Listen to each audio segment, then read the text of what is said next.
तारीख था 10 जुलाई 2025। एक लड़की जो अपनी माँ के जन्मदिन के शुभ अवसर पे किचन में कुछ खाना बना रही थी और उसका चाचा नीचे का ग्राउंड फ्लोर में था, लेकिन अचानक कुछ आवाज सुनाई देता है। उसका चाचा को लगता है कि शायद कुकर फट गया होगा। जब ऊपर जाता है तो देखता है तो उसकी आंखें फटी की फटी रह जाती है।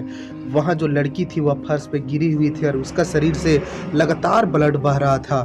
चाचा और अन्य सदस्य मिलकर उस लड़की को तुरंत ही हॉस्पिटल लेके जाते हैं, लेकिन वहाँ डॉक्टर उसे मृत घोषित कर देते हैं। फिर पुलिस को खबर किया जाता है, पुलिस आती है और जब घटना स्थल पे पहुंचती है और लड़की को बॉडी देखती है तो पता चलता है कि लड़की को गोली मारा गया है। घर के चार दीवारी में गोली कौन मार सकता है, लेकिन मारने वाला अपना ही व्यक्ति था। कहानी को पूरा सुनने के लिए वीडियो पर बने रहा। तो नमस्कार, आप देख रहे हैं द रियल क्राइम और मैं आपके साथ रंजित गुप्ता। अगर हमारा मेहनत पसंद आए तो वीडियो को लाइक करें और चैनल को सब्सक्राइब करें।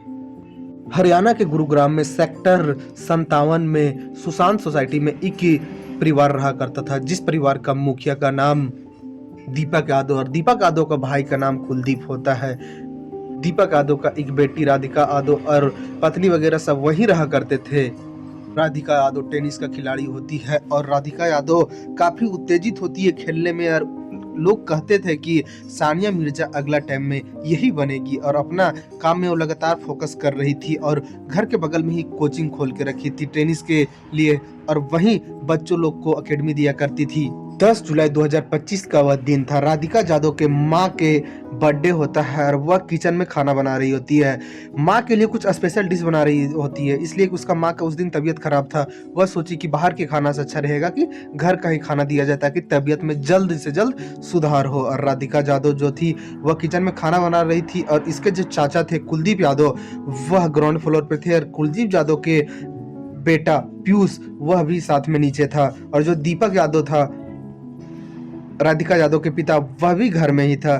जब कुलदीप यादव ग्राउंड फ्लोर में था तभी 10:30 बजे के आसपास कुछ किचन से आवाज सुनाई देता है। कुलदीप यादव को लगता है कि कुकर फट गया होगा या तो गैस का टंकी फट गया होगा। जब कुलदीप यादव किचन तक पहुंचता है तो वहां देखता है कि राधिका यादव जमीन पे गिरी हुई है और उसका शरीर से लगातार ब्लड बह रहा है। लोग तुरंत उसे उठाते हैं और हॉस्पिटल लेके जाते हैं। जब डॉक्टर राधिका यादव का नब्ज टटोलते हैं तो डॉक्टर राधिका यादव को मृत घोषित कर देते हैं और डॉक्टर ही पुलिस को खबर करते इसलिए कि राधिका यादव के शरीर पे 2-3 गोली लगा हुआ था।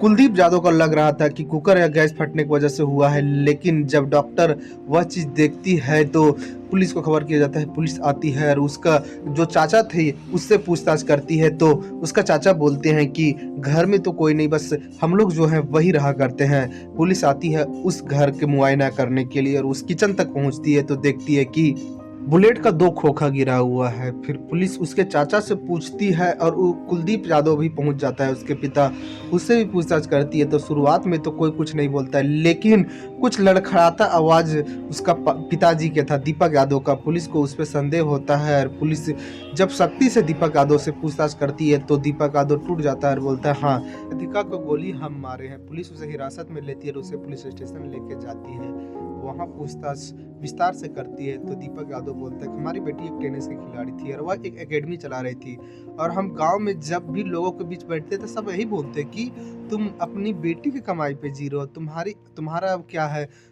तुम बैठ के भी रहोगे तो जो तुम्हारी बेटी कमा रही है उससे तुम्हारा घर चल जाएगा, तुम्हारा खर्च चल जाएगा। यह बात दीपक यादव के मन में घर कर जाता है और दीपक यादव फैसला करता है कि अपनी बेटी की कमाई पे मैं नहीं जीऊंगा। और कई बार दीपक यादव अपने बेटी को बोलता है कि तुम एकेडमी बंद कर दो, टेनिस का खेल खेलना बंद कर दो, लेकिन उसकी बेटी नहीं मानती है। उसे लगता है कि हमको इसमें आगे जाना है, लेकिन जब राधिका यादव बात नहीं मानती अपने पिता का, उसके पिता लास्ट में एक ऐसा रास्ता अपनाता है जिसमें अपने बेटी के ही जीवन को खत्म कर देता है। लेकिन जब पुलिस गांव तक पहुंचती है और लोगों से पूछती है कि इस तरह की कोई बात किया करता था क्या, लेकिन गांव के कोई लोग भी नहीं बोलता है कि हाँ, हम दीपक यादव से इस तरह की बात किया करते थे। से पुलिस को अचंभव लगता है कि क्या यह बात सही है। फिर दीपक यादव के पास पुलिस पहुंचती है और वहां फिर से पूछताछ करती है तो दीपक यादव अगला बार जो सुनाता है वह सुनने के बाद आपको भी पैरों तले जमीन खिसक जाएगा। दीपक यादव को ऐतराज था टेनिस के खिलाड़ी के दौरान जो छोटा छोटा कपड़ा पहना करती थी राधिका, उस पर ऐतराज था और टेनिस खत्म होने के बाद राधिका यादव के कंधा में चोट लग गया था और उसे डॉक्टर रेस्ट के लिए बोल दिए थे, यानी टेनिस अभी नहीं खेलना था। तो राधिका क्या करती है, एक शूटिंग में चल जाती है और एक गाना शूट करती है। और लोगों का कहना था कि जो जिस लड़का के साथ यह गाना शूट की है वह लड़का से राधिका को प्यार हो गया, आने वाला टाइम में राधिका उससे शादी करेगी। और यह बात कुलदीप यादव के मन में घर कर जाता है कि हमने हमारी बेटी को इतना शिद्दत से पाला है, इतना पैसा खर्च किया है, लाखों करोड़ों रुपया खर्च किया है इसको, इसका खेल में, पढ़ाई लिखाई में, और यह किसी अनजान लड़का से शादी कैसे कर सकती है। यही सब बात दीपक यादव सोचा करता और आगे का भविष्य, उसकी बेटी का भविष्य आगे का, उसे लग रहा था कि कोई इसे अपनों बातों में उलझा कर ले जाएगा और इससे प्यार करने के ढोंग से इसे फंसा लेगा। और एक दिन फैसला करता है कि अपने बेटी को अब हमेशा हमेशा के लिए मौत की नींद सुलाना है। और किचन में जिस दिन वह खाना बना रही होती है उस टाइम अगल बगल में कोई भी नहीं होता है और दीपक यादव को मौका मिलता है और अपना लाइसेंसी रिवॉल्वर निकालता है और अपने बेटी के कमर पे 2 फायर करता है। उसकी बेटी वहीं गिर जाती है, लेकिन हॉस्पिटल ले जाने के दौरान उसका बेटी का मृत्यु हो जाता है। और पुलिस तक मामला जाती है। पुलिस पूछने के बाद अब चार्जशीट तैयार करेगी और यह मामला कोर्ट जाएगी। अब कोर्ट का जज दीपक यादव को क्या सज़ा देती है। लेकिन इस कहानी के माध्यम से हमें यह मैसेज मिलता है कि किसी के बात में आके, अंधविश्वास में आकर अगर किसी का इतना बड़ा विश्वासघात करना क्या जायज़ है? बिल्कुल जायज़ नहीं है, इसलिए कि अपना जीवन का हक हर कोई का होता है कि अपना जीवन का फैसला कर सके। हम कहाँ खुश रहेंगे और कैसे खुश रहेंगे, वहाँ ही अपना हम सफ़र चुन सके। और बात यहाँ रहा कि टेनिस के खेल के दौरान जो कपड़ा पहना जाता है वह सांस्कृतिक खेल के दौरान से ही ऐसा कपड़ा पहना जा रहा है, लेकिन उसका पिताजी को काफ़ी ज़्यादा बुरा लगता है और यह कांड कर देते हैं। इस कहानी में इतना ही। जय हिंद, जय भारत।